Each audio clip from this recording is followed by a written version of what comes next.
ఇప్పుడు మనము జూలై నెల 2026 సంవత్సరంలో ద్వాదశ రాశుల వారికి గోచార ఫలితాలు ఎలా ఉంటాయో తెలుసుకునే ప్రయత్నం చేద్దాము.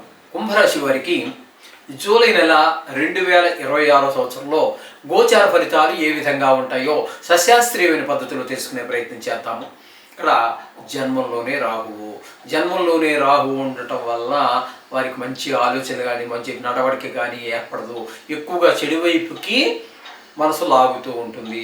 అంతేకాకుండా రాహువు ఎక్కడైతే దుష్ప్రభావాన్ని చూపిస్తున్నాడో వాళ్ళకి ఈ విష పురుగులు, తేళ్ళు, జెరులు, పాములు ఆఖరి దోమ కూడా ఇట్లాంటి వాటి వల్ల కొన్ని ఇబ్బందులు ఏర్పడే అవకాశం ఉంటుంది.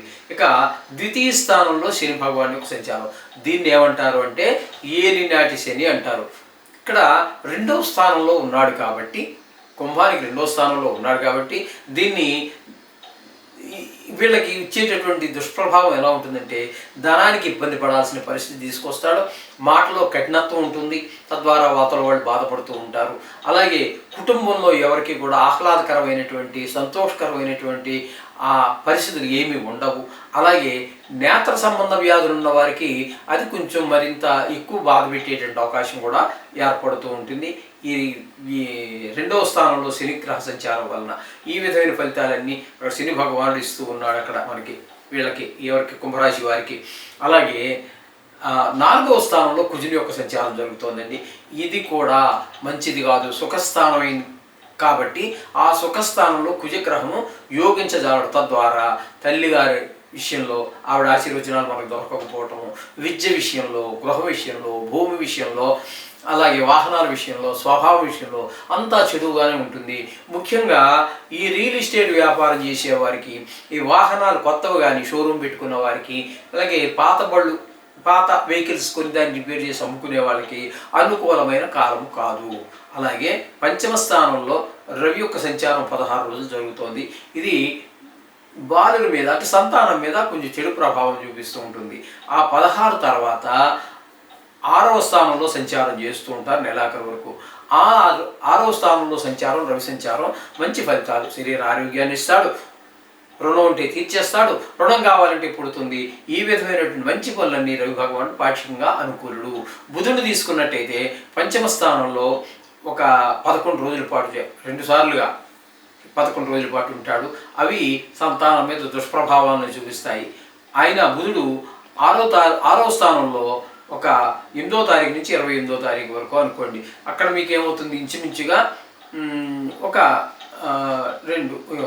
20 రోజుల పాటు, 28 అంటే సుమారు అంతే కదా, 10, 20 ఈ మిగతా రోజులంతా కూడా బుధుడు మీకు చక్కటి ఫలితాలనే ఇస్తూ ఉన్నాడు. 6వ స్థానంలో ఉన్నప్పుడు బుధుడు కూడా చాలా చక్కటి ఫలితాన్ని, ఆరోగ్యాన్ని ఇస్తాడు.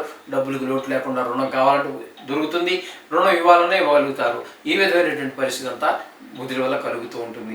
ఇక 6వ స్థానంలో గురు బలం లేనట్టే లెక్క. ఆయనకు ఉచ్చస్థానమైనా కావచ్చు కాక, ఏమైనప్పటికీ కూడా 6వ స్థానంలో గురువు యోగించజాలడు. తద్వారా మనకి ఇప్పుడు బుధుడు మనకి ఎంత ఉపకారం చేస్తాడని అనుకున్నామో దానికి భిన్నమైనటువంటి ఫలితాల్ని ఆయన ఇస్తూ ఉంటాడు. అనారోగ్యాలు, డబ్బులకి ఇబ్బంది పడేటట్టుగా ఆయన చేస్తూ ఉంటాడు. ఇక శుక్రుని యొక్క సంచారం కనుక తీసుకున్నట్టయితే 6వ స్థానంలో ఒక 4 రోజులు ఉంటారు. తదుపరి 7వ స్థానం. ఇక్కడ శుక్రుడు పూర్తిగా ఈ కుంభరాశి వారికి ప్రతికూల ఫలితాలు ఇస్తాడు. 6వ స్థానంలోనూ 7వ స్థానంలోనూ కూడా యోగించడు ఆయన.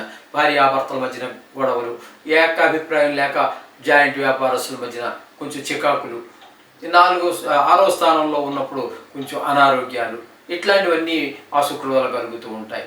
ఈ విధమైన పరిస్థితి. ఇక 7వ స్థానంలో కేతు గారు కూడా అక్కడే ఉన్నారు. ఆ కేతువు కూడా ఇక్కడ ఉండటం వల్ల భార్యాభర్తల మధ్యన కొంచెం ప్రతికూలమైనటువంటి వాతావరణం, ఎడమొహం పెడమొహంగా ఉండటము, అలాగే జాయింట్ వ్యాపారస్తుల మధ్యన కూడా అభిప్రాయ భేదాలు వచ్చేటట్టు అవకాశం మనకి స్పష్టంగా గోచరిస్తూ ఉన్నది. కాబట్టి వీరికి రాహు బాగలేడు, శని బాగలేడు, కుజుడు బాగలేడు, గురువు బాగలేడు, రవి పాక్షికంగా, గురువు పాక్షికంగా, శుక్రుడు అసలు అనుకూలతే లేదు. చేత 2 గ్రహాలు పాక్షికంగా మాత్రమే పనిచేస్తూ ఉన్నాయి. కాబట్టి మిగతా చాలా బాగలేదు అని చెప్పుకోవడంలో సందేహించాల్సిన పని లేదు. ఖచ్చితంగా వీరు అవకాశం ఉంటే ఒక 9 రోజులున 9 గ్రహాలకి 9 రోజులు అనుకోండి. దగ్గరలో ఏదైనా గుడి ఉండి అక్కడ నవగ్రహాలు ఉన్నట్టయితే ఆ గుడి చుట్టూ తిరిగి నవధాన్యాలు తీసుకొని వాటి పాదాల దగ్గర కాసిన వేసుకుంటూ 9 రోజులు వేయండి. ఇంకా వీలుంటే నవగ్రహ పూజ చేయించుకోండి. దానికి పెద్ద ఖర్చు ఏం కాదు. అదంతా కలిపి 400-300 అయిపోతుంది. గుడి టికెట్ ఏదో ఉంటుంది, కొద్దిగా 50-100, ఆ పూజారి గారు 50-100, దాని సామాగ్రి అంతా కలిపి 100-200 అవుతుంది. ఆ పూజ చేయించుకోండి. ఈ యొక్క గ్రహాలు ప్రతికూలంగా ఉన్న గ్రహాలన్నీ కూడా గ్రాడ్యువల్గా మనకి అనుకూలంగా మారేటట్టు అవకాశం ఉంటుంది. తద్వారా అన్ని శుభాలు పొందవచ్చు. శుభం భూయాత్.